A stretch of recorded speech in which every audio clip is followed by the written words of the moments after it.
صلاة وصيام وكذلك فرح وسرور والمتدين من تلقاه مبتسما حلوا كالنور يسعى ليعمر دنياه وهو رقيق الطبع صبور الإسلام سلام فينا. الحمد لله رب العالمين والصلاة والسلام على رسول الله وعلى آله وصحبه أجمعين أما بعد. أعوذ بالله من الشيطان الرجيم. بسم الله الرحمن الرحيم. رب اشرح لي صدري ويسر لي أمري واحلل عقدة من لساني يفقهوا قولي. സദസ്സിലിരിക്കുന്ന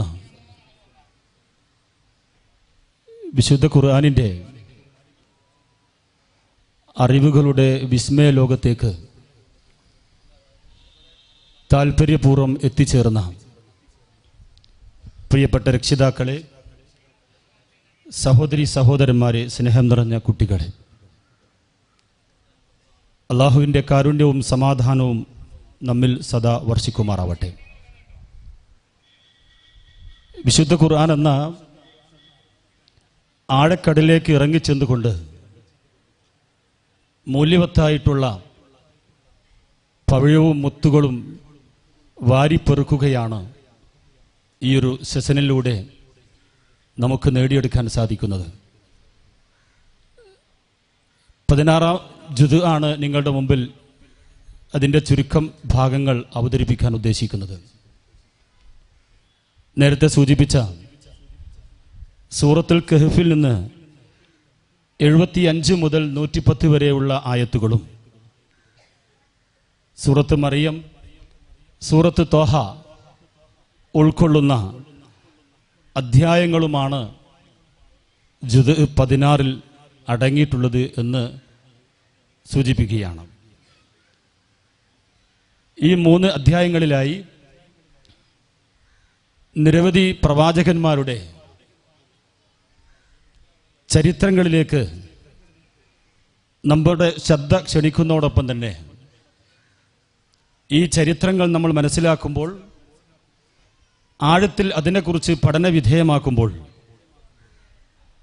ലോകരക്ഷിതാവായ അള്ളാഹുവിനെ കണ്ടെത്തുവാനും അവനിലുള്ള വിശ്വാസം നമുക്ക് രൂഢമൂലമാക്കുവാനും നമുക്ക് സാധിക്കുമെന്ന് ഉറപ്പ് നൽകിക്കൊണ്ട് കുറഞ്ഞ സമയത്തിനുള്ളിൽ ചുരുങ്ങിയ രൂപത്തിൽ അവതരിപ്പിക്കാൻ ഉദ്ദേശിക്കുകയാണ്. വിശുദ്ധ ഖുർആനിലെ സൂറത്തുൽ കഹ്ഫിലെ 75 മുതൽ 82 വരെ ആയത്തുകൾക്ക് മുമ്പായി നേരത്തെ സുഹൃത്ത് ജൗഹർ ആലിക്കോട് സൂചിപ്പിച്ചതുപോലെ മൂസാ നബി അലൈഹി സ്വലാത്തു വസ്സലാമിൻ്റെ ഒരുപക്ഷെ നമ്മൾ കേട്ടിട്ടുള്ളതും ഒരുപാട് വിമർശനങ്ങൾക്ക് വിധേയമായിട്ടുള്ളതുമായ ഒരു ചരിത്രം നമുക്കവിടെ ദർശിക്കാൻ സാധിക്കും.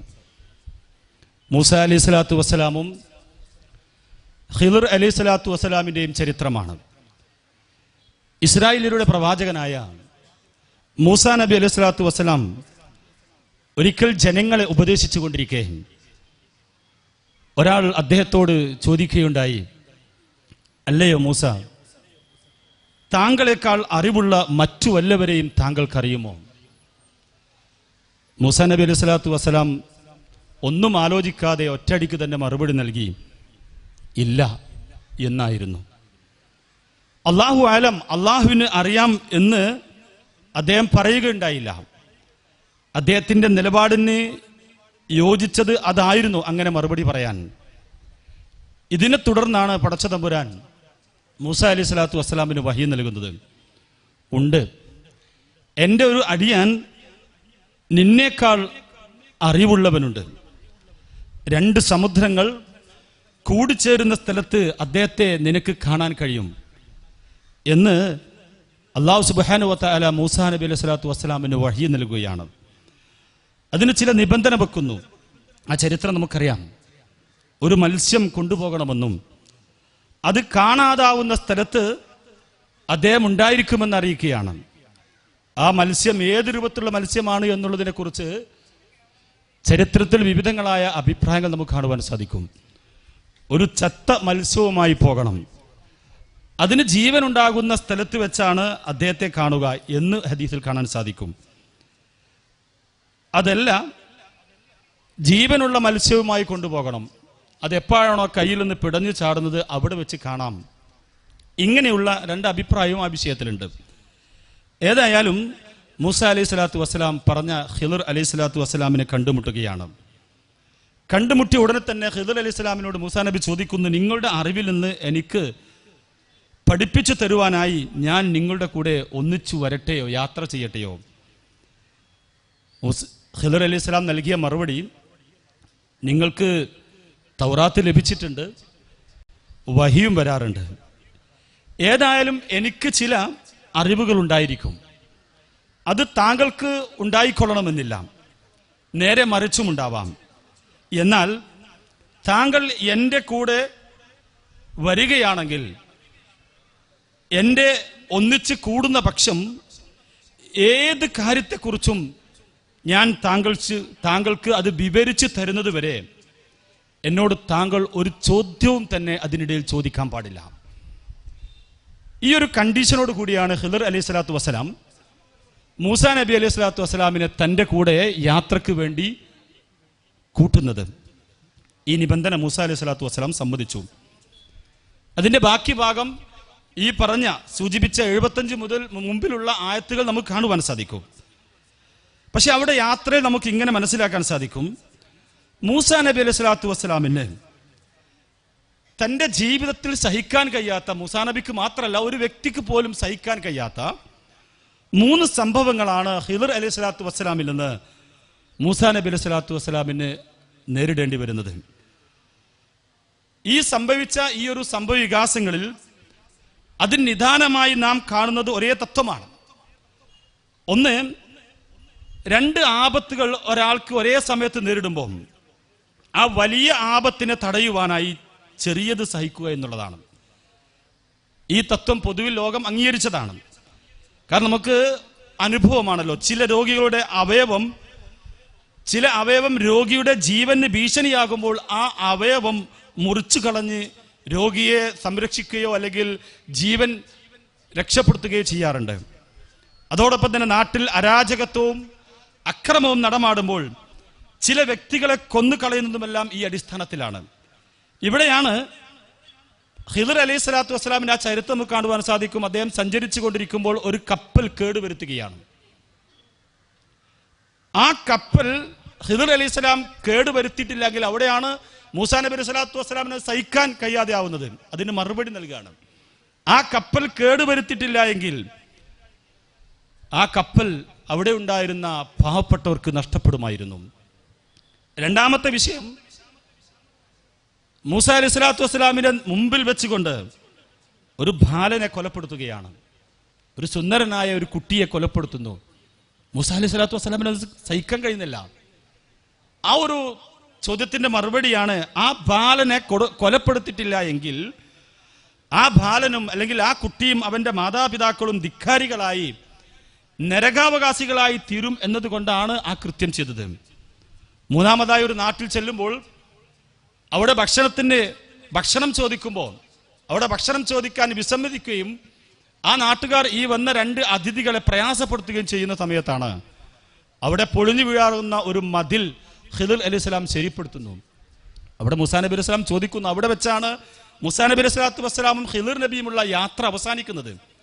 പക്ഷേ ആ മതിൽ ശരിപ്പെടുത്തുവാൻ അദ്ദേഹം ശ്രമിച്ചിട്ടില്ലായിരുന്നുവെങ്കിൽ ആ മതിലിന്റെ ഉള്ളിൽ സൂക്ഷിച്ചു വെച്ചിരുന്ന അനാഥകളുടെ സ്വത്ത് അന്യാധീനപ്പെട്ടു പോകുമായിരുന്നു. ഇവിടെ നോക്കൂ നിങ്ങൾ, ആദ്യവും അവസാനവും പറഞ്ഞ 2 സംഭവം കേൾക്കുന്ന മാത്രയിൽ തന്നെ ന്യായീകരിക്കുവാൻ പ്രയാസം തോന്നുകയില്ല. എന്നാൽ രണ്ടാമത്തേത്, കുട്ടിയെ കൊലപ്പെടുത്തിയെ സംബന്ധിച്ച് ഒരു പക്ഷേ ചിലർക്ക് വേഗത്തിൽ തൃപ്തിപ്പെടാൻ കഴിഞ്ഞില്ലെന്ന് വരാം. അതുകൊണ്ടാണ് വിശുദ്ധ ഖുർആനിന്റെ പ്രസ്താവനകൾക്ക് ദുർവ്യാഖ്യാനം നൽകുവാൻ പോലും ഈ വിഷയത്തിൽ ചില ആളുകൾ മുതിരുന്നത്. ഇവിടെ മേൽപ്പറഞ്ഞ സംഭവങ്ങളെല്ലാം ഖിദർ അലൈഹി സ്വലാത്തു വസ്സലാം തന്റെ സ്വന്തം അഭിപ്രായം അനുസരിച്ച് ചെയ്തല്ലെന്നും അദ്ദേഹം പറഞ്ഞതായും 82-ാമത്തെ വചനത്തിൽ സൂചിപ്പിക്കുന്ന നമുക്ക് കാണുവാൻ സാധിക്കും. അള്ളാഹു അദ്ദേഹത്തിന് നൽകിയ പ്രത്യേക അറിവിന്റെ അടിസ്ഥാനത്തിലാണ് താൻ അതെല്ലാം പ്രവർത്തിച്ചതെന്നാണ് ഇതിൽ നമുക്ക് സ്പഷ്ടമാകുന്നത്. ഇതുമായി ബന്ധപ്പെട്ടുള്ള പ്രവാചകൻ സല്ലല്ലാഹു അലൈഹി വസല്ലമയുടെ വാക്ക് ബുഖാരി മുസ്ലിം ഉദ്ധരിച്ച് നമുക്ക് കാണുവാൻ സാധിക്കും. ഇന്നൽ ഗുലാമല്ലദീ ഖതലഹു അൽ ഖദിറു തുബിയ കാഫിറൻ വലൗ ആശ ലഅർഹഖ അബവൈഹി തുഗ്യാനൻ വകുഫ്ര. നിശ്ചയമായും ഖിദർ അലൈഹി സ്വലാത്തു വസ്സലാം കൊലപ്പെടുത്തിയ കുട്ടി അവിശ്വാസ പ്രകൃതിയോട് കൂടിയ ആളായിരുന്നു. അവൻ ജീവിച്ചിരുന്നുവെങ്കിൽ അവന്റെ മാതാപിതാക്കളെ അവിശ്വാസത്തിനും അക്രമത്തിനും അവൻ ബുദ്ധിമുട്ടാക്കുമായിരുന്നു, അഥവാ അവൻ നിർബന്ധിപ്പിക്കുമായിരുന്നു. നോക്കൂ നിങ്ങൾ, ഇതാണ് ഈ ചരിത്രവുമായി ബന്ധപ്പെട്ട് നമുക്ക് കാണാൻ സാധിക്കുന്നത്. പിന്നീട് ആ ഒരു ചരിത്രം അവസാനിച്ച് 83 മുതൽ 98 വരെയുള്ള വചനങ്ങൾ സൂചിപ്പിക്കുന്നത് ദുൽഖർനൈനെ കുറിച്ചുള്ള പരാമർശമാണ്.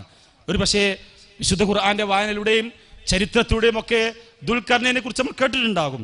നബി സല്ലല്ലാഹു അലൈഹി വസല്ലം തിരുമേനിയോട് അവിശ്വാസികൾ പലതും ചോദിക്കാറുണ്ടായിരുന്നു. അവയിൽ ഒന്നാണ് ദുൽഖർനൈനെ സംബന്ധിച്ച ചോദ്യവും. ദുൽഖർനൈനി എന്ന പേരിൽ അറിയപ്പെടുന്ന ആ മഹാൻ ആരായിരുന്നു അദ്ദേഹം? അങ്ങനെയുള്ള ഒരാൾ ലോകത്ത് ജീവിച്ചിട്ടുണ്ടായിരുന്നു. അദ്ദേഹത്തിന്റെ കാലവും രാജ്യവും ഏതായിരുന്നു? ആദിയായെ പറ്റി വിശുദ്ധ ഖുർആനിലും അതുപോലെ തന്നെ ഹദീസിലും കൃത്യമായി പ്രസ്താവിച്ചിട്ടില്ലാത്ത സ്ഥിതിക്ക് ചരിത്രകാലത്തിന് മുമ്പായിരുന്ന അദ്ദേഹത്തെക്കുറിച്ച് അധിക വിവരമൊന്നും നമുക്ക് പ്രതീക്ഷിക്കാവുന്നതല്ല. പക്ഷേ ചരിത്രം അന്വേഷിച്ചറിയുവാനുള്ള ജിജ്ഞാസ അത് നമ്മിൽ വർദ്ധിപ്പിക്കുന്നു. കർണ് എന്ന പദത്തിന്റെ ദ്വിവചനമാണ് കർണൈനി എന്നുള്ളത്. ഈ വാക്കിന് കൊമ്പ് എന്നും തലമുറ എന്നും നൂറ്റാണ്ടുമെന്നൊക്കെ നമുക്കതിന് അർത്ഥം കാണാൻ സാധിക്കും. ദുൽഖർനൈനി എന്ന് പറയുമ്പം 2 കൊമ്പുള്ളവൻ, അല്ലെങ്കിൽ 2 തലമുറ, അതുമല്ലെങ്കിൽ 2 നൂറ്റാണ്ട് കാലം ജീവിച്ചവൻ എന്നൊക്കെ അതിന് അർത്ഥം നൽകിയതായി നമുക്ക് കാണാൻ കഴിയും. 2 കൊമ്പുകൾ കൊണ്ടുള്ള വിവക്ഷ 2 രാജ്യങ്ങളാണെന്നും അഭിപ്രായമുണ്ട്. ഏതായാലും ഇത് ഇദ്ദേഹത്തിന്റെ സാക്ഷാൽ പേരല്ല എന്നതാണ് നാം കരുതേണ്ടത്. ബാക്കി അല്ലാഹു ആലം. ഇവിടെ ഖുർആൻ വ്യാഖ്യാതാക്കളിലും അതുപോലെ തന്നെ ചരിത്രകാരന്മാരിലും ഒരു വിഭാഗം അഭിപ്രായപ്പെടുന്നത് ഈ ദുൽഖർനൈനി എന്ന് പറയുന്ന ആള് റോമക്കാരനായ ഫിലിപ്പ് മകൻ അലക്സാണ്ടർ ആയിരുന്നു എന്നും ചരിത്രം പറയുന്നു. ചരിത്രത്തിലേക്ക് നമുക്ക് ഗവേഷണം നടത്താം, വായിച്ച് മനസ്സിലാക്കാം, അതിന് കൃത്യമായ പഠനം നമുക്ക് വിധേയമാക്കാം. ഏതായാലും ദുൽഖർനൈനി എന്ന് പറയുന്ന ആള് ആ കാലത്ത് അറിയപ്പെട്ടിരുന്ന ഭൂമിയുടെ മിക്കവാറും ഭാഗങ്ങളിൽ സ്വാധീനവും പ്രതാപവും ഉണ്ടായിരുന്ന ഒരു മഹാരാജാവും അതോടൊപ്പം തന്നെ ഒരു സൽപുരുഷനും ആയിരുന്നുവെന്ന് നമുക്ക് വിശുദ്ധ ഖുർആനിന്റെ ഈ അധ്യാപനങ്ങൾ വായിക്കുമ്പോൾ കൃത്യമായി നമുക്ക് മനസ്സിലാക്കാൻ സാധിക്കും. അതുപോലെ തന്നെ അദ്ദേഹത്തിന്റെ ഈ വചനങ്ങളിൽ പടിഞ്ഞാറൻ യാത്രയെപ്പറ്റി പറഞ്ഞപ്പോൾ സൂര്യാസ്തമന സ്ഥലത്തെത്തിയെന്നും കിഴക്കൻ യാത്രയെക്കുറിച്ച് പറയുമ്പോൾ സൂര്യോദയ സ്ഥാനത്തെത്തിയുമെന്നൊക്കെ പരാമർശിക്കുന്നുണ്ട്. ഖുർആൻ പറഞ്ഞതിൽ നിന്നും ഒരു കാര്യം നമുക്ക് അനുമാനിക്കാവുന്നതാണ്. അന്ന് അറിയപ്പെട്ടിരുന്ന ഭൂമിയുടെ പടിഞ്ഞാറെ അറ്റം വരെയും കിഴക്കം അറ്റം വരെയും അദ്ദേഹം യാത്ര ചെയ്തിട്ടുണ്ട് എന്നുള്ളതാണ്. ആ യാത്രയിൽ അദ്ദേഹം കണ്ട ജനങ്ങളെ ആക്രമിച്ച് യുദ്ധം കൊണ്ട് കീഴടക്കാനല്ല ആ മനുഷ്യൻ ശ്രമിച്ചത്. മറിച്ച് അദ്ദേഹം നടപ്പിൽ വരുത്തിയ നയം വളരെ യുക്തമായിട്ടുള്ളതായിരുന്നു. ഉപദേശം സ്വീകരിച്ച് സത്യവിശ്വാസം ഉൾക്കൊള്ളുകയും സൽക്കർമ്മം പ്രവർത്തിക്കുകയും ചെയ്യുന്നവരോട് നന്നായി പെരുമാറുവാനും ധിക്കാരികളെ അതിനനുസരിച്ചുള്ള ശിക്ഷ നൽകുവാനുമാണ് അദ്ദേഹം നടപടിയെടുത്തത് എന്നുള്ളത് അദ്ദേഹത്തിന്റെ ആ ചരിത്രം നമുക്ക് കാണുവാൻ സാധിക്കും.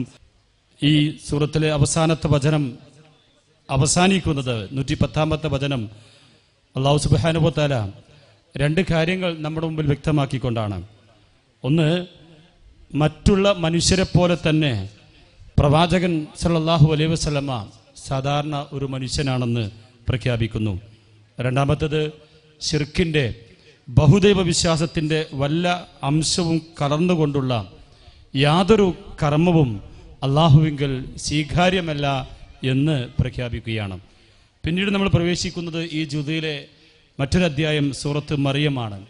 മറിയം മക്കയിൽ അവതരിച്ചതാണ്. അതിലെ വചനങ്ങൾ 98 ചില 99 ആക്കിയും ഈ സൂറത്തിലെ വചനങ്ങൾ എണ്ണിയിട്ടുണ്ട്. അതിലെ 58-ാം വചനമായ സജദയുടെ ആയത്ത് മദനി കാലഘട്ടത്തിൽ അവതരിച്ചതാണെന്നും ബാക്കി ഭാഗങ്ങൾ മക്കി കാലഘട്ടത്തിലാണ് അവതരിച്ചതെന്നും വ്യക്തമാക്കുന്നു. ഇതിൽ 1 മുതൽ 15 വരെയുള്ള ആയത്തുകളിലായി സക്കരിയ നബി അലൈഹി സ്വലാത്തു വസ്സലാമിൻ്റെ പ്രാർത്ഥനയാണ് സൂചിപ്പിക്കുന്നത്. നമുക്കറിയാം, സുലൈമാൻ നബി അലൈഹി സ്വലാത്തു വസ്സലാമിൻ്റെ സന്തതിയിൽപ്പെട്ട ആളാണ് സക്കരിയ അലൈഹി സ്വലാത്തു വസ്സലാം.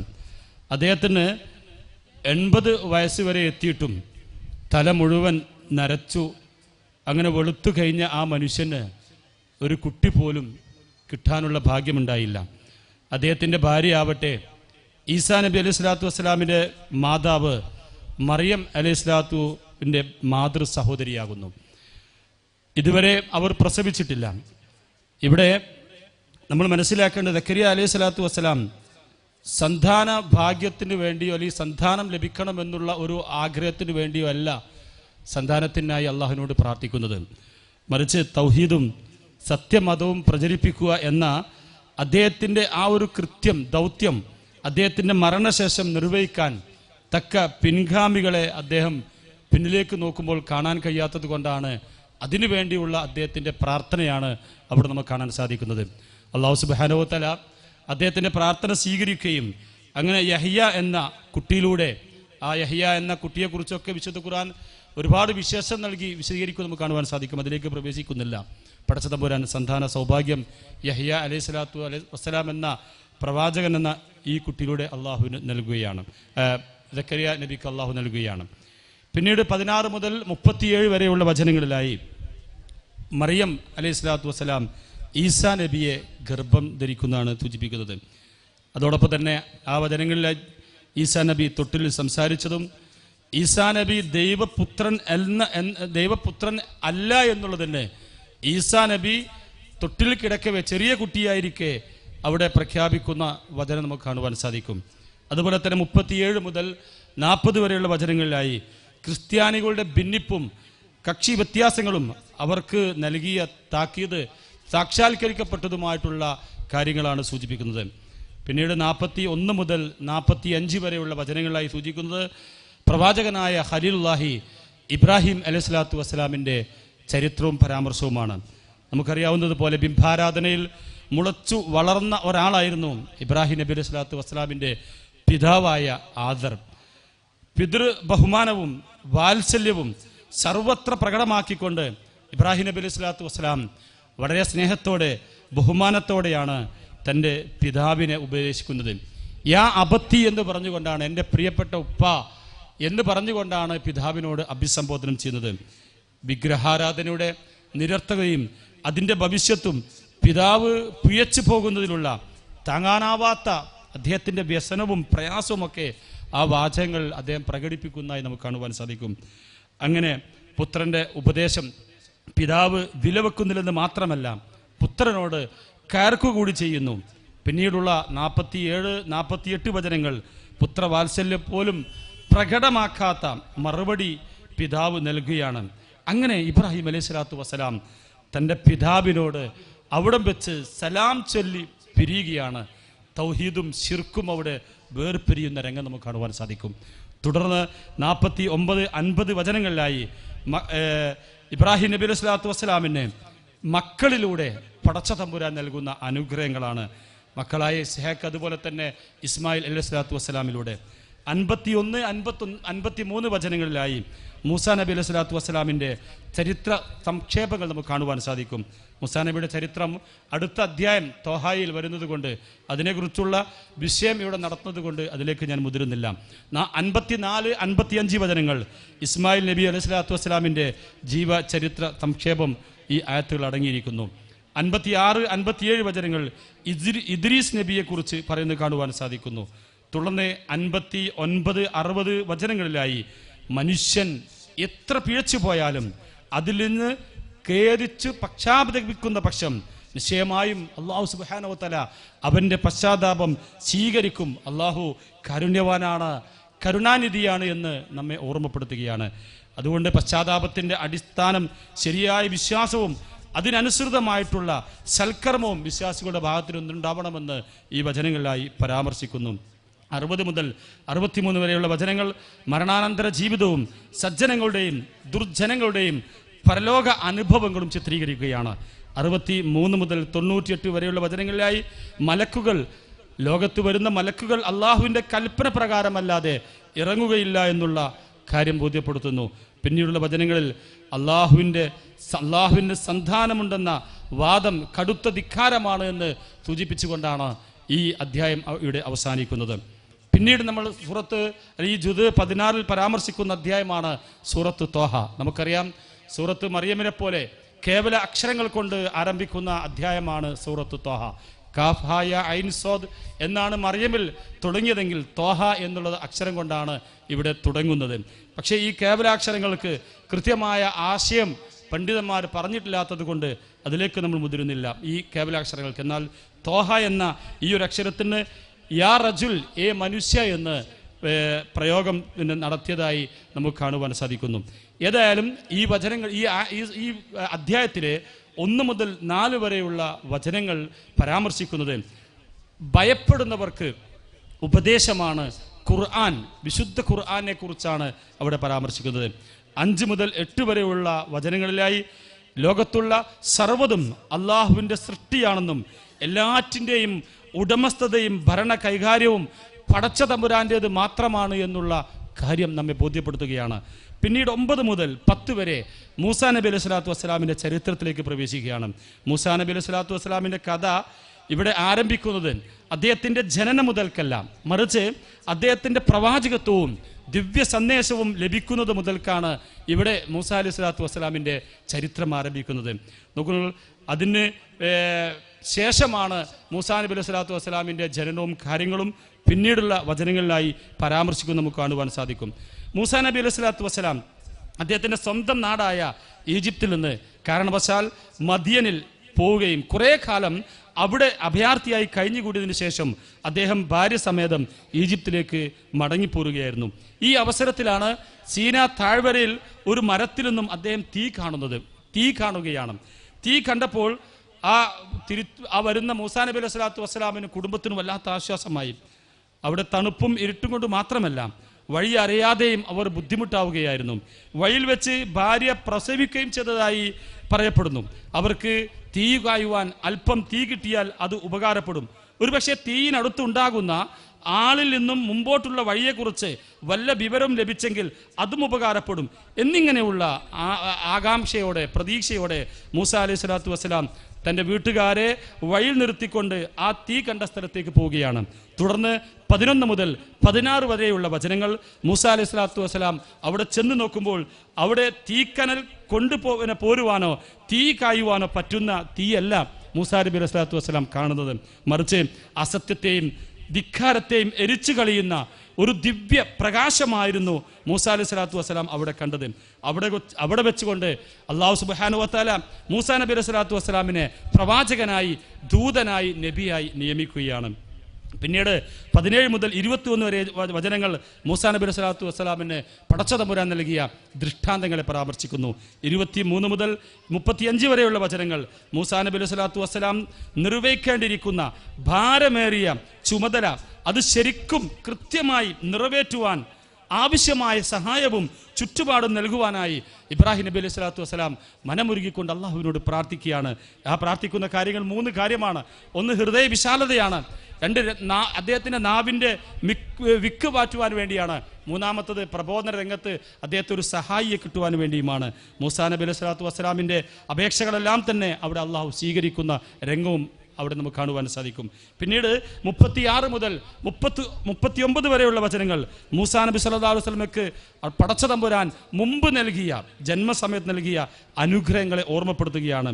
നോക്കൂ, നിങ്ങൾ ഇസ്രായേലിയരുടെ സംഖ്യാവർദ്ധനവും അവരുടെ ശക്തിയും നശിപ്പിക്കുവാനായി ഇസ്രായേലിൽ ജനിക്കുന്ന ആൺകുട്ടികളെ കൊന്നുകളയുവാൻ അവരുടെ രാജാവ് കൽപ്പന പാസാക്കിയിരിക്കുന്നു. ഇക്കാലത്താണ് മൂസാ നബി അലൈഹി സ്വലാത്തു വസ്സലാമിൻ്റെ ജനനമുണ്ടാകുന്നത്.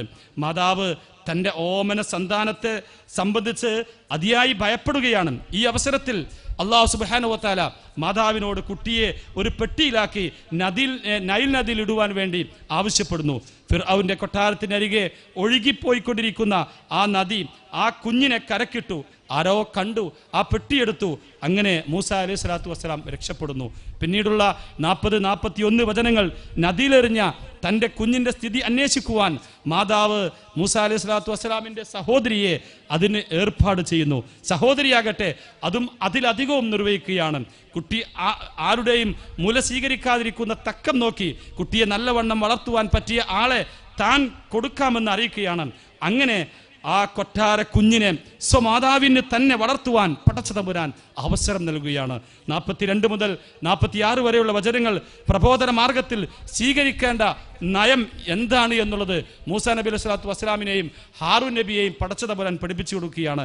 44-ാമത്തെ വചനത്തിൽ അവരോട് ഉപദേശിക്കുന്നത്, ഫറോവയോട് സംസാരിക്കുന്നതും ഉപദേശിക്കുന്നതുമെല്ലാം തന്നെ സൗമ്യമായി കൊണ്ടാവണം എന്നുള്ള ഒരു അർത്ഥവത്തായ ഉപദേശമാണ് പടച്ചതമ്പുരാൻ നൽകുന്നത്. 47 മുതൽ 48 വരെയുള്ള വചനങ്ങൾ മൂസാ നബിയുടെ നിയമന ലക്ഷ്യങ്ങൾ ഒരു പ്രധാന കാര്യമായിരുന്നു. ഇസ്രായേൽ വർഗത്തെ കിബ്തികളുടെ അടിമത്തത്തിൽ നിന്നും മർദ്ദനങ്ങളിൽ നിന്നും മോചിപ്പിച്ചുകൊണ്ട് അവരുടെ പൂർവ്വദേശമായ ഫലസ്തീനിലേക്ക് കൊണ്ടുവരൽ. നോക്കൂ നിങ്ങൾ, മൂസാ നബി അലൈഹി സ്വലാം ആ ദൗത്യം നിർവഹിക്കുന്നു. 49 മുതൽ 99 വരെയുള്ള വചനങ്ങളിലായി മൂസാ നബിയും ഫറോവയും നടക്കുന്ന സംവാദം. മൂസാ നബി അലൈഹി സ്വലാത്തു വസ്സലാം ഫറോവയ്ക്ക് മുമ്പിൽ തൻ്റെ റബ്ബിനെ പരിചയപ്പെടുത്തുന്നു. അങ്ങനെ ജാലവിദ്യക്കാരുമായി മത്സരം നടത്താൻ തീരുമാനിച്ചതും ഒരുക്കങ്ങൾ നമുക്ക് അവിടെ കാണുവാൻ സാധിക്കുന്നു. ആ മത്സരത്തിൽ മൂസാ നബി അലൈഹി സ്വലാത്തു വസ്സലാം വിജയിക്കുകയും ജാലവിദ്യക്കാർ മൂസാ അലൈഹി സ്വലാത്തു വസ്സലാമിൽ വിശ്വസിക്കുകയും അവിടെ ഫിർഔന്റെ മർദ്ദനം കഠിനമായി അനുഭവിക്കുകയും ചെയ്യുന്ന ഘട്ടം വരികയാണ്. അങ്ങനെ ഫിർഔന്റെ മർദ്ദനം വയ്യാതെ മൂസാ നബി അലൈഹി സ്വലാത്തു വസ്സലാമും തൻ്റെ സമുദായവും മിസ്രിൽ സമുദ്രം കടന്ന് രക്ഷപ്പെട്ടതും ഫിർഔനും കൂട്ടരും മുങ്ങി നശിച്ചതും മൂസാ നബി തൂരിസീനിലേക്ക് പോയതും ഇസ്രായേൽ പശുക്കുട്ടിയെ ആരാധിച്ചതും മൂസാ നബി അലൈഹി സ്വലാത്തു വസ്സലാം കോപിച്ചതും അതിനെക്കുറിച്ച് അന്വേഷണം നടത്തുന്നതും സാമൂതിരിയുടെ പ്രസ്താവനയും പശുക്കുട്ടിയെ ചുട്ടിക്കരിച്ചതുമെല്ലാം തന്നെ തുറന്നുള്ള വചനങ്ങൾ പ്രസ്താവിക്കുന്നു. 99 മുതൽ 112 വരെയുള്ള വചനങ്ങളായി പ്രവാചകൻ സല്ലല്ലാഹു അലൈഹി വസല്ലമയെ ഉത്തരമുട്ടിക്കുവാനും പരിഹസിക്കുവാനും വേണ്ടി അവിശ്വാസികൾ പല ചോദ്യങ്ങളും ചോദിക്കാറുണ്ടായിരുന്നു. കൂട്ടത്തിൽ ഒന്നാണ് ഖിയാമത്ത് നാളിൽ ഈ പർവ്വതങ്ങളെല്ലാം എന്തായി പോകുമെന്നുള്ള ചോദ്യം. മറുപടിയുടെ സാരം ഇതാണ്: അവർ വിചാരിക്കുന്നത് പോലെ അസംഭവ്യമോ നിസ്സാരമോ ആയ ഒരു കാര്യമല്ല ഖിയാമത്ത് നാൾ എന്ന് പറയുന്നത്. പർവ്വതങ്ങളെല്ലാം അന്ന് പൊടിയായി പാറപ്പെടുന്നു. യാതൊരു കുന്നും കുഴിയുമില്ലാതെ ഭൂമി നിരപ്പാക്കപ്പെടുന്നു. അങ്ങനെ അതിൻ്റെ സ്ഥിതി മറ്റൊന്നായി മാറുന്നു എന്നുള്ള ഒരു പരാമർശം, അങ്ങനെയുള്ളൊരു പരിചയപ്പെട്ട് നമുക്ക് അവിടെ കാണുവാൻ സാധിക്കും.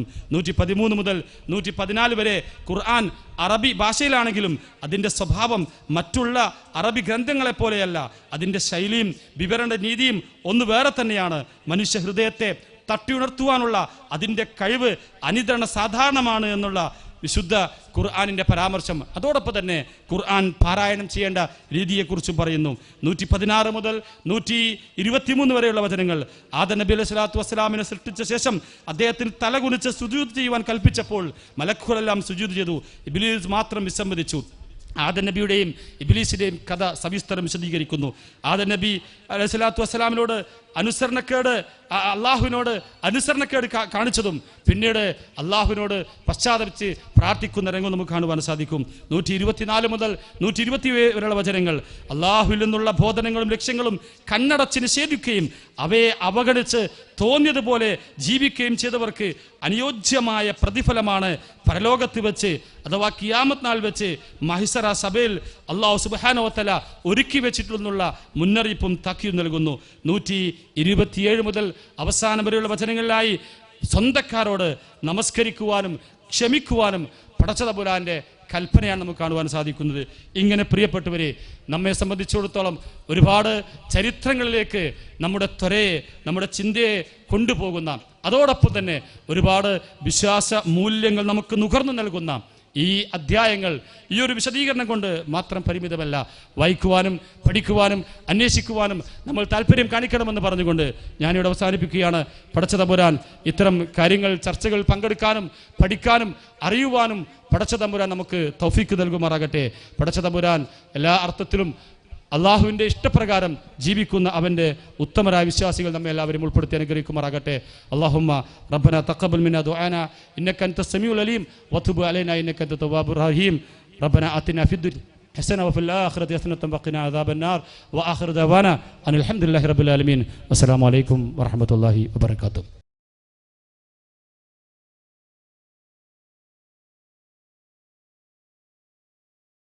അസ്സലാമു അലൈക്കും വറഹ്മത്തുള്ളാഹി വബറകാതുഹു.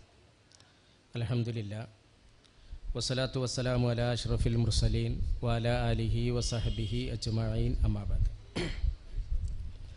16ാമത്തെ ജുസ് ആണ് നമ്മൾ മനസ്സിലാക്കി വരുന്നത്. അതിലെ പ്രധാനപ്പെട്ട ഭാഗങ്ങളൊക്കെ പരാമർശിച്ചു പോയി.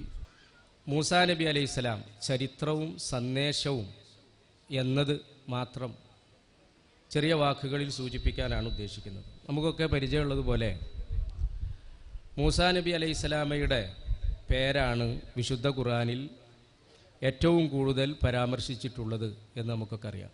136 തവണ മൂസാ നബി അലൈഹിസ്സലാമയുടെ പേര് ഖുർആനിൽ വന്നിട്ടുണ്ട്. നമ്മൾ സൂറത്തുൽ ബഖറ അവിടെ നിന്ന് ഇങ്ങോട്ട് തുടങ്ങി, അതുപോലെ തന്നെ ജുസ് അമ്മയിൽ അല്ലേ, സൂറത്തു അല വരെയുള്ള അലയിൽ ഫി സുഹുഫി ഇബ്രാഹിം വ മൂസ, അങ്ങനെയും പറയാം. അങ്ങനെ ധാരാളം സ്ഥലങ്ങളിൽ മൂസാ നബി അലൈഹിസ്സലാമയെ സംബന്ധിച്ച് നമുക്ക് പരിചയപ്പെടുത്തി തരുന്നുണ്ട്. അപ്പോൾ നമ്മൾ ചിന്തിക്കേണ്ട ഒരു സംഗതി, എന്തുകൊണ്ടായിരിക്കും ഇത് മൂസാ നബി അലൈഹിസ്സലാമയുടെ പേരും മൂസാ നബിയുടെ ചരിത്രവുമൊക്കെ ഇത്രയും ആവർത്തിച്ച് ചിലതൊക്കെ ആവർത്തിച്ചിട്ടാണ് വന്നിട്ടുള്ളത്, അല്ലാതെയൊക്കെ വന്നത്. ആ ഒരു ചരിത്രം നമ്മൾ പഠിക്കുകയും അതിലുള്ള ഗുണപാഠം നമ്മൾ ഉൾക്കൊള്ളുകയും ചെയ്യേണ്ടതാണ് എന്നതുകൊണ്ട് തന്നെയാണ് ആ ഒരു പരാമർശം ധാരാളമായി ഖുർആനിൽ വന്നിട്ടുള്ളത്. അപ്പോൾ നേരത്തെ സൂചിപ്പിച്ചതുപോലെ മൂസാ നബി അലൈഹിസ്സലാമയുടെ ജനനം, അതുപോലെ തന്നെ വളർച്ച, ഇത് വളരെ അത്ഭുതകരമായി ഖുർആൻ അതിനെ സംബന്ധിച്ച് സൂചിപ്പിക്കുന്നുണ്ട്. വ ഔഹൈന ഇലാ ഉമ്മി മൂസ, മൂസാ നബി അലൈഹിസ്സലാമയുടെ ഉമ്മാക്ക് നാം വഹി നൽകി എന്ന്, മനസ്സിൽ ബോധനം നൽകി. എന്ത്? മൂസാ നബി അലൈഹിസ്സലാമക്ക് മുലയൂട്ടണം എന്നും, ഇനി മൂസാ നബി അലൈഹിസ്സലാം അതിന് ഭയപ്പെടുകയാണെങ്കിൽ, അതിനൊക്കെ കാരണങ്ങളൊക്കെ നിങ്ങൾക്കറിയാം, ആ ഭാഗത്തേക്കൊന്നും പോകുന്നില്ല. അങ്ങനെയാണെങ്കിൽ ഫ അൽഖീഹി ഫിൽ യം, ആ സമുദ്രത്തിലിടുക. മുലയൂട്ടാൻ ഭയമുണ്ട് എന്നുണ്ടെങ്കിൽ സമുദ്രത്തിൽ കൊണ്ടുപോയിടാനാണ് പറയുന്നത്. അപ്പോൾ ആ ഉമ്മയുടെ ഒരു മാനസികാവസ്ഥ കൂടെ നമ്മൾ ഒന്ന് നോക്കുക. ഒരു വയസ്സോ അല്ലെങ്കിൽ ചെറിയ കുട്ടികൾ ഒരു കോണിപ്പടി കീഴുകയാണെങ്കിൽ തന്നെ ഉമ്മാക്ക് ബേജാറാണ് അല്ലേ, അതുപോലെ വീഴുന്നുള്ള ബേജാർ. എന്നാൽ ഇങ്ങനെയുള്ളൊരു കുട്ടിയെ, അതല്ല ഒരു ചെറിയ കുട്ടിയെ നേരെ കടലിലിടാൻ വേണ്ടിയിട്ടാണ് അള്ളാഹു പറയുന്നത്. അപ്പോൾ അത് സ്വീകരിക്കുന്നു, അങ്ങനെ കൊട്ടാരത്തിൽ വളരുന്നു. ഇതൊക്കെ നമ്മൾ മൂസാ നബി അലൈഹിസ്സലാമയുടെ ആ ഒരു ചരിത്രത്തിൽ വായിക്കുന്നു. കൊട്ടാരത്തിൽ അവിടെ വളരെയാണ്. അത് കഴിഞ്ഞതിന് ശേഷം മൂസാ നബി അലൈഹിസ്സലാമക്ക് നാട് വിടേണ്ടി വന്നു. ഇങ്ങനെ മൂസാ നബി അലൈഹിസ്സലാമയുടെ ചരിത്രം നമ്മൾ വായിക്കുമ്പോൾ മൂസാ നബിയുടെ മുന്നിൽ ഒരുപാട് പ്രതിസന്ധികൾ ഇങ്ങനെ വരിക. അപ്പോൾ മനുഷ്യർ എന്നുള്ള നിലയിൽ നമുക്ക് ഒരു കുടുംബമായി ജീവിക്കുമ്പോൾ, ഒരു സമൂഹമായി, ഒരു സംഘടനയായി, രാജ്യമായി ഒക്കെ ജീവിക്കുമ്പോൾ ഇതേ പ്രതിസന്ധി ചരിത്രത്തിൽ ഇങ്ങനെ ആവർത്തിച്ചുകൊണ്ടിരിക്കും.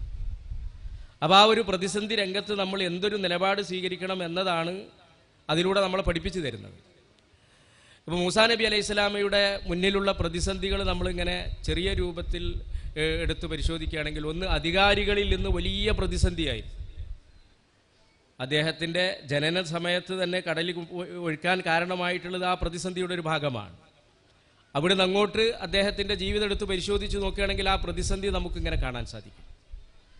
ആഭ്യന്തരമായിട്ടുള്ള പ്രതിസന്ധികളുണ്ട്, അതുപോലെ തന്നെ വ്യക്തിപരമായിട്ടുള്ള പ്രതിസന്ധികൾ നമുക്ക് കാണാൻ സാധിക്കും. നമ്മൾ ആലോചിച്ച് നോക്കുക, എന്താണ് അധികാരികളിൽ നിന്നുള്ള പ്രതിസന്ധി? അത് നമ്മൾ വളരെ ഗൗരവത്തോടുകൂടെ പഠിക്കേണ്ടുന്ന ഒന്നാണ്. ഈ പ്രതിസന്ധി എന്നും ഉണ്ടായിക്കൊണ്ടിരിക്കും എന്നതുകൊണ്ട് തന്നെ അത് പഠിക്കണം നമ്മൾ. ഇന്ന ഫിർഔന അലാ ഫിൽ അർള് വജഅല അഹ്ലഹാ ശിഅഅ, തീർച്ചയായും ഫിർഔൻ നാട്ടിൽ ഔന്നിത്യം നടിച്ചു. ആ ഔന്നിത്യം എത്രത്തോളം എത്തി എന്നുള്ളത് നമുക്കറിയാം. അന റബ്ബുക്കുമുൽ അഅല എന്നാണ്. അത് പറയാൻ മാത്രം ധാർഷ്ട്യം ഉള്ള വ്യക്തിയായിരുന്നു ഫിറഔൻ. ഞാൻ അത്യുന്നതനായ റബ്ബാകുന്നു എന്ന്. അങ്ങനെ അദ്ദേഹം ഔന്നിത്യം നടിച്ചു. മാത്രമല്ല വജഅല അഹ്ലഹാ ശിഅഅ, ആ നാട്ടുകാരെ അദ്ദേഹം വ്യത്യസ്ത കക്ഷികളാക്കി തീർത്തു എന്നാണ്. ഭിന്നിപ്പിച്ച് ഭരിക്കുക എന്നുള്ള ആശയത്തെ നമ്മൾ പഠിച്ചിട്ടുണ്ട്. ഇത് ഫിറൗന് മുതൽ തുടങ്ങി വെച്ചിട്ടുള്ളൊരു സംഗതിയാണ്. അദ്ദേഹം ആ സമൂഹത്തെ, അവിടെ ഉണ്ടായിരുന്ന ആളെ, അവിടുത്തുകാരെ വ്യത്യസ്ത കക്ഷികളാക്കി തീർത്തു എന്ന് പറയുന്നു. യസ്തളഇഫു ത്വാഇഫതം മിൻഹും യുദബ്ബിഹു അബ്നാഅഹും വയസ്തഹ്യി നിസാഅഹും എന്ന് ശേഷം പരിചയപ്പെടുത്തി തരാം. അവരിൽ ഒരു വിഭാഗത്തെ ദുർബലരാക്കി, എന്നിട്ട് അവരുടെ ആൺമക്കളെ അറുകൊല ചെയ്തു. അതുപോലെ തന്നെ പെൺമക്കളെ ജീവിക്കാൻ അനുവദിച്ചു. എന്തിനായിരിക്കും എന്നുള്ളത് നമുക്ക് ഊഹിക്കാം. ഒരു സമൂഹത്തിൽ ആണുങ്ങളില്ലാതെ വരിക, പെണ്ണുങ്ങൾ മാത്രം അധികരിച്ചു വരുമ്പോൾ ആ സമൂഹത്തെ അടിച്ചമർത്താൻ വളരെ എളുപ്പമുള്ള സംഗതിയാണ്. അതുകൊണ്ട് തന്നെ ആൺമക്കളെയൊക്കെ കൊല്ലാൻ തീരുമാനിച്ചു, പെൺമക്കളെ ജീവിക്കാൻ അനുവദിക്കുകയും ചെയ്തു. ഇന്നഹു ഖാന മിനൽ മുഫ്സിദീൻ, തീർച്ചയായും അവൻ നാശകാരികളിൽപ്പെട്ടവനായിരുന്നു എന്ന് വിശുദ്ധ ഖുർആൻ നമ്മളെ സൂറത്തുൽ ഖസസിലൂടെ പരിചയപ്പെടുത്തി തരാം. അപ്പോൾ അധികാരികളിൽ നിന്ന് ഇതൊന്നുമല്ല, ഇതിലും അപ്പുറം തുല്യതയില്ലാത്ത പ്രയാസങ്ങൾ, ബുദ്ധിമുട്ടുകൾ മൂസാ നബി അലൈഹിസ്സലാമക്ക് അനുഭവിക്കേണ്ടി വന്നിട്ടുണ്ട്. ബാക്കി ഭാഗങ്ങളൊക്കെ നിങ്ങൾ ആ ജുസ്ഇൽ നിന്നും അതുപോലെ തന്നെ മൂസാ നബി അലൈഹിസ്സലാമയെ സംബന്ധിച്ച് പരാമർശിക്കുന്ന മറ്റു ഭാഗങ്ങളിൽ നിന്നും പഠിച്ചെടുക്കേണ്ടതാണ്. അതുപോലെ തന്നെ ആഭ്യന്തര രംഗത്ത് മൂസാ നബി അലൈഹിസ്സലാമയെ നമ്മളെടുത്ത് നോക്കുമ്പോൾ ആഭ്യന്തര രംഗത്ത് ഒരുപാട് പ്രയാസങ്ങൾ അനുഭവിച്ചൊരു വ്യക്തിയാണ് എന്ന് നമുക്ക് കാണാൻ സാധിക്കും. ഒന്ന്, ആ പശുക്കുട്ടിയെ ആരാധിച്ചത്, അല്ലേ? നിങ്ങൾക്ക് ചരിത്രം അറിയാവുന്നതാണ്. അതുപോലെ തന്നെ പശുവിനെ ബലിയെറുക്കാൻ പറഞ്ഞ ഒരു സന്ദർഭമുണ്ട്, സൂറത്തുൽ ബഖറയിൽ ആ ഭാഗം പരാമർശിക്കുന്നുണ്ട്. അതുപോലെ തന്നെ തീഹ് മരുഭൂമിയിൽ വെച്ച് ഭക്ഷണം ആവശ്യപ്പെട്ട സന്ദർഭത്തിൽ അവരിങ്ങനെ ആവശ്യപ്പെട്ടുകൊണ്ട് അങ്ങനെ തുടങ്ങി ആഭ്യന്തരമായ ഒരുപാട് പ്രയാസങ്ങൾ മൂസാ നബി അലൈഹിസ്സലാമക്ക് ആ സമൂഹത്തിൽ നിന്ന് അനുഭവിക്കേണ്ടി വന്നിട്ടുണ്ട്. ഇനി വ്യക്തിപരമായിട്ട് നമ്മൾ മൂസാ നബിയുടെ പ്രയാസങ്ങൾ എടുത്തു നോക്കുക, പ്രശ്നങ്ങൾ എടുത്തു നോക്കുക. ഒന്ന്, കിബിത്തിയെ വധിച്ചതുമായി ബന്ധപ്പെട്ടുകൊണ്ടുള്ള പരാമർശം നിങ്ങൾക്ക്, അതിൻ്റെ പേരിലാണ് നാട് വിടേണ്ടി വന്നത്. അതുപോലെ തന്നെ അദ്ദേഹത്തിൻ്റെ സംസാരത്തിലെ പ്രയാസം നിങ്ങൾ സൂറത്ത് ത്വാഹ വായിക്കുമ്പോൾ അത് പഠിച്ചെടുക്കേണ്ടതാണ്. അവിടെ അദ്ദേഹം നടത്തുന്നൊരു പ്രാർത്ഥന നമുക്ക് കാണാം. ഖാല റബ്ബിശ്റഹ് ലി സ്വദ്രി വയസ്സിർ ലി അംരി വഹ്ലുൽ ഉഖ്ദതം മിൻ ലിസാനി യഫ്ഖഹു ഖൗലി. പടച്ചവനെ, ഖാല റബ്ബിശ്റഹ് ലി സ്വദ്രി, എനിക്ക് ഹൃദയവിശാലത നൽകണേ എന്ന്. അപ്പോൾ ഹൃദയവിശാലത അദ്ദേഹത്തിന് അങ്ങനെ ഒരു ചെറിയ പ്രയാസം ഉണ്ടായിരുന്നു, പെട്ടെന്ന് ദേഷ്യപ്പെടുന്ന. അതുകൊണ്ട് പടച്ചവനെ, എനിക്ക് വിശാലത നൽകണം. വയസ്സിർ ലി അംരി, എൻ്റെ കാര്യങ്ങളൊക്കെ എളുപ്പമാക്കണം. വഹ്ലുൽ ഉഖ്ദതം മിൻ ലിസാനി, എൻ്റെ നാവിൻ്റെ കെട്ടഴിച്ച് തരണം. അപ്പോൾ നാവിന് സംസാരിക്കാൻ ചെറിയ ബുദ്ധിമുട്ടുണ്ടായിരുന്നു. യഫ്ഖഹു ഖൗലി, എൻ്റെ സംസാരം മറ്റുള്ളവർക്ക് മനസ്സിലാകാൻ വേണ്ടിയിട്ട്. അപ്പോൾ വ്യക്തിപരമായി അദ്ദേഹത്തിനുണ്ടായിരുന്ന പ്രയാസങ്ങളാണ്. അതുപോലെ തന്നെ നേരത്തെ നമ്മൾ സൂചിപ്പിച്ചതുപോലെ ആഭ്യന്തര രംഗത്ത് ഭരണാധികാരികളിൽ നിന്ന്, അധികാരികളിൽ നിന്നും ഒക്കെ ഒരുപാട് പ്രയാസങ്ങൾ, പ്രതിസന്ധികളൊക്കെ ഉണ്ടായി. അപ്പോൾ ഇത് വിശുദ്ധ ഖുർആൻ പലയിടങ്ങളിലായി നമ്മുടെ മുന്നിൽ വെക്കുന്നു. 16-ാമത്തെ ജുസിൽ പ്രത്യേകമായി ഈ ഭാഗങ്ങളൊക്കെ പരാമർശിക്കുകയും ചെയ്യും. എന്നിട്ട് എന്തിനാണ് ഇങ്ങനെ ചരിത്രം ഖുർആൻ പറഞ്ഞു തരുന്നത് എന്നുള്ളത് നമുക്കറിയാം. വെറുതെ ഒരു കഥ പറഞ്ഞു പോകുന്ന ലാഘവത്തോടുകൂടെ പറഞ്ഞു പോകുകയല്ല പലപ്പോഴും ഉണ്ടാകും. ചരിത്രത്തിൽ നമ്മൾ അറിഞ്ഞിരിക്കേണ്ടുന്ന, പഠിക്കേണ്ടുന്ന വളരെ പ്രധാനപ്പെട്ട ചില സംഗതികളെ നമ്മുടെ ശ്രദ്ധയിലേക്ക് കൊണ്ടുവരാൻ വേണ്ടിയിട്ടാണ് വിശുദ്ധ ഖുർആൻ ചരിത്രം പറയാറുള്ളത്. അപ്പോൾ ഇവിടെ ഈ പ്രതിസന്ധികളെ മൂസാ നബി അലൈഹിസ്സലാം അതിജയിച്ചത് എങ്ങനെയായിരുന്നു എന്നുള്ളത് നമുക്ക് മനസ്സിലാക്കി തരും. അപ്പോൾ ആ മനസ്സിലാക്കി തരുന്നത് തന്നെ എന്തിനാണ്? ഇത്തരം പ്രതിസന്ധികൾ നമ്മുടെ ജീവിതത്തിലുണ്ടാവും, വ്യക്തിപരമായി ഉണ്ടാവും, സമൂഹം എന്നുള്ള നിലക്കുണ്ടാവും, ഒരു രാജ്യത്തിൽ നമ്മൾ ജീവിക്കുമ്പോൾ പ്രയാസങ്ങളും പ്രതിസന്ധികളൊക്കെ ഉണ്ടാവും. അപ്പോൾ എങ്ങനെയായിരിക്കണം നമ്മൾ അതിനെ അതിജയിക്കേണ്ടത് എന്നാണ്. മൂസാ നബി അലൈഹിസ്സലാം അള്ളാഹുവോട് പ്രാർത്ഥിക്കുന്നു. അങ്ങനെ വജ്അൽ ലി വസീറൻ മിൻ അഹ്ലി, എൻ്റെ കുടുംബത്തിൽ നിന്ന് എനിക്കൊരു വസീറിനെ, ഒരു സഹായിയെ നൽകണം. അതായത് ഹാറൂന അഹി, എൻ്റെ സഹോദരൻ ഹാറൂനിന്. ഇഷ്ദുദ് ബിഹി അസ്രി, എൻ്റെ കാര്യങ്ങളൊക്കെ ശക്തിപ്പെടുത്താൻ വേണ്ടിയിട്ട് എന്ന് അദ്ദേഹം പ്രാർത്ഥിക്കുന്നു. അങ്ങനെ അതിൻ്റെ അവസാന ഭാഗത്ത് നോക്കുക, ഖാല ഖദ് ഊതീത സുഅലക യാ മൂസ. അവിടെ മൂസാ നബി അലൈഹിസ്സലാമയുടെ ആ വ്യക്തിപരമായിട്ടുള്ള പ്രയാസത്തെ അള്ളാഹു നീക്കി കിട്ടാൻ വേണ്ടി അദ്ദേഹം ചെയ്തത് എന്ത് എന്നുള്ളതാണ് ആ ചരിത്രം നമുക്ക് പഠിപ്പിച്ചു തരുന്നത്. അവിടെ അള്ളാഹുവിനോട് മനസ്സറിഞ്ഞു പ്രാർത്ഥിച്ചപ്പോൾ ഖാല ഖദ് ഊതീത സുഅലക യാ മൂസ, മൂസ നിനക്ക് ചോദിച്ചതൊക്കെ ഞാൻ നൽകി. മൂസാ നബി അലൈഹിസ്സലാമക്ക് ആ ചോദിച്ചതൊക്കെ അള്ളാഹു കൊടുത്തു. അദ്ദേഹത്തിൻ്റെ നാവിൻ്റെ പ്രയാസങ്ങൾ ഇല്ലാതാക്കി കൊടുത്തു. ഹാറൂനിനെ കൂടെ സഹോദരനായി, അതുപോലെ തന്നെ അദ്ദേഹത്തെ സഹായിയായി നിയോഗിച്ചു കൊടുത്തു. അങ്ങനെ അദ്ദേഹത്തിൻ്റെ പ്രയാസങ്ങളൊക്കെ, വ്യക്തിപരമായ പ്രയാസങ്ങളൊക്കെ അവിടെ നീക്കി കിട്ടുന്നത് നമുക്ക് കാണാൻ സാധിക്കും. ആഭ്യന്തര രംഗത്ത് അദ്ദേഹം അഭിമുഖീകരിക്കേണ്ടി വന്നിട്ടുള്ള പ്രയാസങ്ങളൊക്കെ ഏറെ തന്മയത്തോടുകൂടെ പിന്നീട് അദ്ദേഹത്തിന് നേരിടാൻ സാധിച്ചു. റബ്ബിശ്റഹ് ലി സ്വദ്രി എന്നുള്ള അദ്ദേഹത്തിൻ്റെ പ്രാർത്ഥനയുടെ ഫലം കൂടെയാണത്.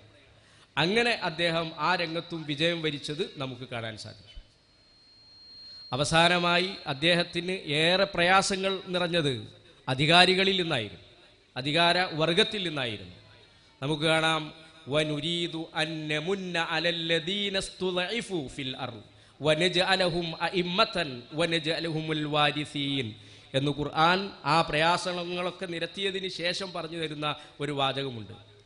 എന്താണ് നാം ആഗ്രഹിക്കുന്നത്? നാം ആകട്ടെ ഭൂമിയിൽ അടിച്ചമർത്തപ്പെട്ട ദുർബലരോട് ഔദാര്യം കാണിക്കുവാനും അവരെ നേതാക്കളാക്കുവാനും അവരെ നാടിൻ്റെ അനന്തരാവകാശികളാക്കുവാനുമാണ് ഉദ്ദേശിക്കുന്നത്.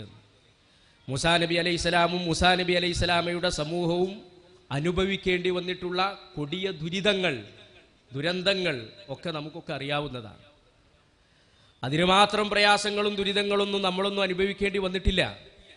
എന്നാൽ അല്ലാഹു സുബ്ഹാനഹു വ തആല നമ്മളോടും ആ ചരിത്രത്തിലൂടെ നമ്മളോടും പറയുന്ന ഒരു സംഗതി ഇതാണ്. നാം ആഗ്രഹിക്കുന്നത് ഭൂമിയിൽ അടിച്ചമർത്തപ്പെട്ട ദുർബലരോട് ഔദാര്യം കാണിക്കാനാണ്. ആ ഔദാര്യം ഏത് കാലത്തും അള്ളാഹുവിൻ്റെ റഹ്മത്തായി ഉണ്ടാകും എന്നുള്ളത് നമ്മൾ ഓർമ്മപ്പെടുത്തുന്നു. എന്നല്ല, അവരെ നേതാക്കളാക്കാനാണ് ഞാൻ ഉദ്ദേശിക്കുന്നത്, അവരെ നാടിൻ്റെ അനന്തരാവകാശികളാക്കുവാനുമാണ് എന്ന് പരിചയപ്പെടുത്തി തരാൻ. മാത്രമല്ല, വനുമക്കിന ലഹും ഫിൽ അർദ് വനുരിയ ഫിർഔന വഹാമാന വജുനൂദഹുമാ മിൻഹും മാ കാനൂ യഹ്ദറൂൻ. എന്നിട്ട് അവർക്ക്, ആ മർദിതർക്ക് ഭൂമിയിൽ സ്വാധീനം നൽകാൻ, അതോടൊപ്പം തന്നെ ഫിർഔനും ഹാമാനും അവരുടെ സൈന്യങ്ങൾക്കും അവരിൽ നിന്ന് തങ്ങൾ ആശങ്കിച്ചിരുന്നതെന്തോ അത് കാണിച്ചു കൊടുക്കുവാനും നാം ഉദ്ദേശിച്ചു. അവരാശങ്കിച്ചത് അവരുടെ അധികാരം നഷ്ടപ്പെട്ടു പോകുമോ എന്നതായിരുന്നു. അവർ ഭിന്നിപ്പിച്ച് ഭരിക്കാനും അതുപോലെ തന്നെ ആളുകളെ അടിച്ചമർത്താനും തുനിഞ്ഞത് അതിൻ്റെ പേരിലായിരുന്നു. എന്നാൽ അവർ എന്ത് ആശങ്കിച്ചോ അതവിടെ നടന്നു. മൂസാ നബി അലൈഹിസ്സലാമയെയും മൂസാ നബിയുടെ കൂടെയുള്ളവരെയും രക്ഷപ്പെടുത്തുകയും ഫിർഔനിനെയും ഹാമാനിനെയും ഹാമാനിൻ്റെ സൈന്യത്തെയും അല്ലാഹു സുബ്ഹാനഹു വ തആല നശിപ്പിക്കുകയും ചെയ്തു എന്നുള്ളത് നമ്മളെ ഓർമ്മപ്പെടുത്തും. അപ്പോൾ ഈ ഒരു ചരിത്രം നമ്മുടെ മുന്നിൽ ഇങ്ങനെ വെക്കുക. ഇനി ചരിത്രം നമ്മൾ വീണ്ടും വീണ്ടും വായിക്കണം. അതിന് നമ്മൾ പറഞ്ഞല്ലോ, ഒരുപാട് സ്ഥലങ്ങളിലായി വിശുദ്ധ ഖുർആൻ ഇങ്ങനെ പറഞ്ഞു തരുന്നത്. ഈ വിവിധ കാലഘട്ടങ്ങളിൽ ഇത്തരം അവസ്ഥകൾ ഇങ്ങനെ മാറി മാറി വന്നുകൊണ്ടിരിക്കും. ഇപ്പോൾ നമ്മൾ ഈ ആധുനിക കാലഘട്ടങ്ങളിലേക്ക് എടുത്തു നോക്കുക, ഭരണാധികാരികൾ അവരുടെ അധികാരം ഉറപ്പിച്ചു നിർത്താൻ വേണ്ടിയിട്ട് ചെയ്യുന്നത് ഒന്നീ ചെയ്തതുപോലെ തന്നെയാണ്, ഭിന്നിപ്പിച്ച് ഭരിക്കലാണ്. അതുപോലെ തന്നെ ഭീതി പരത്തി അധികാരം ഉറപ്പിക്കലാണ്. നമുക്കറിയാവുന്നതാണ്, നമ്മുടെ നാട്ടിലും അതുപോലെ തന്നെ ലോകത്തിലേക്ക് തന്നെ നമ്മൾ കണ്ണോടിച്ചു നോക്കിയാൽ ആളുകൾ ഭീതി പരത്തി അവരുടെ അധികാരം ഉറപ്പിക്കാൻ വേണ്ടിയിട്ടുള്ള ശ്രമങ്ങൾ ഉണ്ടാകും. അതുപോലെ തന്നെ വംശഹത്യയും ഉന്മൂലനവും ഒക്കെ അവരുടെ അജണ്ടകളായി ഈ ആധുനിക കാലഘട്ടത്തിലും നമുക്ക് കാണാൻ സാധിക്കും. വിശ്വാസികളെ സംബന്ധിച്ചിടത്തോളം ഈ ഒരു ചരിത്രത്തിൽ നിന്ന് പാഠം ഉൾക്കൊണ്ടവരാകുന്നു എന്നതുകൊണ്ടാണ് ഈ ചരിത്രം, മൂസാ നബി അലൈഹിസ്സലാമയുടെ ചരിത്രം ആവർത്തിച്ച് ഖുർആൻ നമ്മളെ പഠിപ്പിച്ചിട്ടുള്ളത്. അതുകൊണ്ട് തന്നെ മൂസാ നബി അലൈഹിസ്സലാമക്ക് കരുത്തായി നിന്നത്, മൂസാ നബി അലൈഹിസ്സലാം ഇത്തരം പ്രതിസന്ധികളെ അതിജീവിച്ചത് എങ്ങനെ എന്നുള്ളത് ആ ചരിത്രത്തിൽ നമ്മൾ വായിച്ചെടുക്കുകയും പഠിക്കുകയും വേണം. മൂസാ നബിക്ക് കരുത്തായി നിന്നത് അത് തന്നെയാണ് നമ്മളുടെയും ആയുധവും കരുത്തും എന്ന് നമ്മൾ ഉൾക്കൊള്ളണം. എന്തൊക്കെയായിരുന്നു? ഒന്ന്, വിശ്വാസമായിരുന്നു. അതുപോലെ തന്നെ മനോദൃഢതയായിരുന്നു. തൻ്റെ നാഥനിലുള്ള വലിയ പ്രതീക്ഷയായിരുന്നു. അള്ളാഹുവിൽ സമർപ്പിച്ചുകൊണ്ടുള്ള ജീവിതമായിരുന്നു എന്നതാണ്. ഇത് തന്നെയാണ് വിശ്വാസികളെ സംബന്ധിച്ചിടത്തോളം ഏത് കാലത്തും അവരുടെ വിജയത്തിന് നിദാനമായിട്ടുള്ളത് എന്ന് പരിചയപ്പെടുത്തി. അതാണ് മൂസാ നബി അലൈഹി സ്വലാമയുടെ ചരിത്രം നമുക്ക് നൽകുന്ന സന്ദേശം. ആ ചരിത്രം ആവർത്തിക്കപ്പെടും എന്ന് നമ്മൾ മനസ്സിലാക്കുക. അതുപോലെ തന്നെ ഈ വിജയം മൂസാ നബി അലൈഹി സ്വലാമക്കും സമൂഹത്തിനും നൽകിയ വിജയവും നമുക്ക് ലഭിക്കും. പക്ഷേ നമ്മളതിന് അർഹരായി തീരണം എന്നുള്ളത് പരിചയപ്പെടുത്തി തരാം. അവസാനമായി നമ്മൾ ഉൾക്കൊള്ളേണ്ടത് ഈ ഒരു സംസാരത്തിൽ നിന്ന്, അതുപോലെ തന്നെ വിശുദ്ധ ഖുർആനിലൂടെ മൂസാ നബി അലൈഹി സ്വലാമയുടെ ചരിത്രം നമ്മൾ വായിച്ചെടുക്കുമ്പോൾ നമ്മുടെ ജീവിതത്തിൽ എന്ത് ഉൾക്കൊള്ളണം, അതാണ് അവസാനമായി സൂചിപ്പിക്കാനുള്ളത്. മൂസാ നബി അലൈഹി സ്വലാം ബനു ഇസ്രായേലിനെയും കൊണ്ട് പോവുകയാണ്, ആ നാട്ടിൽ നിന്ന് രക്ഷപ്പെടുകയാണ്. ഇനി നമുക്ക് ഇവരുടെ ഈ ഒരു പീഡനം സഹിച്ച് ജീവിക്കേണ്ട, നമുക്ക് പോകാം എന്നുള്ള നിലക്ക് മൂസാ നബിയും സമൂഹവും പോവുക. പക്ഷേ ഫിറൗൻ്റെ സംഘവും അതറിഞ്ഞു, അവരെ പിന്തുടരുകയും ചെയ്തു. ആ ഒരു ചരിത്രം ഖുർആൻ നമ്മുടെ മുന്നിലേക്ക് കൊണ്ടുവന്നുകൊണ്ട് പറയാൻ, ഫലമ്മാ തറാ അൽ ജംആൻ ഖാല അസ്ഹാബു മൂസ ഇന്നാ ലമുദ്റകൂൻ. ആ രണ്ട് സംഘവും കൂടി ഇങ്ങനെ കാണുകയാണ്, കണ്ടുമുട്ടുന്ന സന്ദർഭത്തിൽ മൂസാ നബി അലൈഹി സ്വലാമയുടെ സമൂഹം പറഞ്ഞു, മൂസ ഇന്നാ ലമുദ്റകൂൻ, നമ്മൾ പിടിക്കപ്പെട്ടു. ഏറെ പ്രയാസവും ദുരിതവും ഒക്കെ ആണെങ്കിലും അവിടെ ജീവിച്ചാൽ മതിയായിരുന്നു. അവിടുന്നൊക്കെ ഇറക്കിക്കൊണ്ടുവന്ന് ഇപ്പോൾ എവിടെ എത്തിയത്? മുന്നിൽ കടലാണ് ഉള്ളത്, പിന്നിലാണെങ്കിലോ ഫിറൗനിൻ്റെ സംഘവും. ഇനി എന്തൊരു രക്ഷയാണ് മൂസേ നമ്മുടെ മുന്നിലുള്ളത് എന്നാണ്. ഇങ്ങനെ മൂസാ നബി അലൈഹി സ്വലാമയുടെ സമൂഹം അസ്വസ്ഥപ്പെട്ടപ്പോൾ അവിടെ മൂസാ നബി അലൈഹി സ്വലാം പറയുന്ന വാചകമാണ് നമ്മളെ സംബന്ധിച്ചിടത്തോളം നമ്മൾ ഉൾക്കൊള്ളേണ്ടത്. ഖല്ല. എന്നാൽ അങ്ങനെയല്ല. നമ്മുടെ ജീവിതത്തിൽ ഇതിനേക്കാളും ഇതുപോലുള്ള പ്രതിസന്ധികൾ ഉണ്ടാവും. നമ്മളിങ്ങനെ നോക്കുമ്പോൾ മുന്നിൽ കടലാണുള്ളത് എന്ന് പറഞ്ഞാൽ ഒരറ്റം കാണാത്ത പ്രയാസം, ഒന്നുമില്ല. നമുക്ക് അതിൽ നിന്ന് രക്ഷപ്പെടാനുള്ളൊരു മാർഗവുമില്ല. പിന്തിരിഞ്ഞു നോക്കുമ്പോൾ അതിനേക്കാൾ ഭീതിതമായത്. പക്ഷേ നമ്മുടെ മനസ്സിലേക്ക് വരേണ്ടത് മൂസാ നബി അലൈഹി സ്വലാം പറഞ്ഞ ഈ വാചകമാണ്. ഖല്ല. അല്ല, അങ്ങനെയല്ല. നമ്മൾ നമ്മുടെ മനസ്സിനോട് നമുക്ക് പറയാൻ സാധിക്കണം, ഈ കാണുന്നത് പോലെയല്ല. ഇന്ന മഅയ റബ്ബി സയഹ്ദീൻ. എൻ്റെ കൂടെ എൻ്റെ റബ്ബുണ്ട്, എനിക്ക് വഴി കാണിച്ചു തരാൻ, മാർഗദർശനം നൽകാൻ, എന്നെ സംരക്ഷിക്കാൻ, എനിക്ക് രക്ഷകനായി എന്ന് നമുക്ക് പറയാൻ സാധിക്കണം. മൂസാ നബി അലൈഹി സ്വലാം പറഞ്ഞതുപോലെ എന്ന്. മൂസാ നബി അലൈഹി സ്വലാം ഇങ്ങനെ പറയുമ്പോഴും ആ സമൂഹം തിരിച്ചു ചോദിക്കുന്നത് നമ്മളൊന്ന് മനസ്സിൽ കണ്ടു നോക്കുക. എന്ത് മൂസേ, എന്തൊരു വഴിയാണ് ഈ പറയുന്നത്? എൻ്റെ റബ്ബ് എനിക്കൊരു വഴി കാണിച്ചു തരും എന്നാണ് പറയുന്നത്. എന്തൊരു വഴിയാണ്? മുന്നിലുള്ളത് കടലും പിന്നിലുള്ളത് ഫിറൗനിൻ്റെ കിങ്കരന്മാരുമാണ്. ഒരു വഴിയും ഞങ്ങളാരും കാണുന്നില്ലല്ലോ മൂസേ എന്ന് മൂസാ നബി അലൈഹി സ്വലാമയെ പ്രയാസപ്പെടുത്തുമ്പോഴും അദ്ദേഹം പറയുന്നത് അല്ല, ഖല്ല ഇന്ന മഅയ റബ്ബി സയഹ്ദീൻ. നിങ്ങളാ വിചാരിക്കുന്നത് പോലെയല്ല, എൻ്റെ റബ്ബ് എനിക്കൊരു വഴി കാണിച്ചു തരും. അപ്പോഴോ ഫഔഹൈന ഇലാ മൂസ, നാം മൂസാക്ക് വഹി നൽകി. ഇതുപോലെ തന്നെ ഏതൊരു പ്രതിസന്ധി ഘട്ടത്തിലും ബുദ്ധിമുട്ടിലും അള്ളാഹുവിൽ നമ്മൾ സർവസ്വവും വരമേൽപ്പിച്ചുകൊണ്ട് എന്നെ സംരക്ഷിക്കാൻ എൻ്റെ കൂടെ എൻ്റെ റബ്ബുണ്ട് എന്ന ദൃഢവിശ്വാസത്തോടുകൂടെ നമ്മൾ അള്ളാഹുവിലെല്ലാം സമർപ്പിക്കുമ്പോൾ നമ്മുടെ മനസ്സിൽ ഒരു തോന്നൽ വരും. ഇതിനാണ് വഹി എന്ന് പറയും. നമുക്കൊക്കെ വഹി കിട്ടി എന്നുള്ള അർത്ഥത്തിലല്ല, നമ്മുടെ മനസ്സിൽ വരുന്ന തോന്നലുകൾ ഉണ്ടാവും. ഇവിടെ അള്ളാഹു സുബ്ഹാനഹു വ തആല വഹി കൊടുത്തു. എന്താണ്? അനിദ്രിബ് അസാക്കൽ ബഹർ. ബാക്കി ചരിത്രമൊക്കെ നമുക്കറിയാം. അങ്ങനെ മൂസാ നബി അലൈഹി സ്വലാമും സമൂഹവും രക്ഷപ്പെടുന്നു. നേരത്തെ സൂചിപ്പിച്ചതുപോലെ ഫിറഔനും ഹാമാനുമൊക്കെ അവിടെ മരിക്കുന്നു. അപ്പോൾ ഈ ചരിത്രം ഖുർആനിൽ നമുക്കിങ്ങനെ ആവർത്തിച്ച് പറഞ്ഞു തരുന്നത് ആ ചരിത്രത്തിൽ നിന്ന് പാഠം ഉൾക്കൊണ്ടുകൊണ്ട് ഏത് കാലഘട്ടത്തിലും ജീവിക്കാൻ വിശ്വാസികളായ നമുക്ക് കഴിയണം. ഒരു വ്യക്തി എന്നുള്ള നിലക്ക്, കുടുംബം, സമൂഹം, രാജ്യം എന്നുള്ള നിലക്ക് ഒക്കെ ഇതിൽ നമുക്ക് വലിയ പാഠങ്ങളുണ്ട്. ആ പ്രതിസന്ധി ഘട്ടങ്ങളെ മൂസാ നബി അലൈഹി സ്വലാം തരണം ചെയ്തതുപോലെ തരണം ചെയ്യാൻ നമുക്ക് സാധിക്കേണ്ടതുണ്ട് എന്നുള്ള ചരിത്ര വസ്തുത നമ്മുടെ മുന്നിൽ വെക്കുന്നു. വിശുദ്ധ ഖുർആനിനെ ആഴങ്ങളിൽ പഠിക്കാൻ വേണ്ടി ഇത്തരം ഒത്തുചേരൽ കാരണമാകട്ടെ എന്ന് ആഗ്രഹിച്ചും പ്രാർത്ഥിച്ചുകൊണ്ട് നിർത്തുന്നു. അല്ലാഹു സുബ്ഹാനഹു വ തആല അനുഗ്രഹിക്കുമാറാകട്ടെ. അസ്സലാമു അലൈക്കും വറഹ്മത്തുള്ളാഹി വബറകാതുഹു.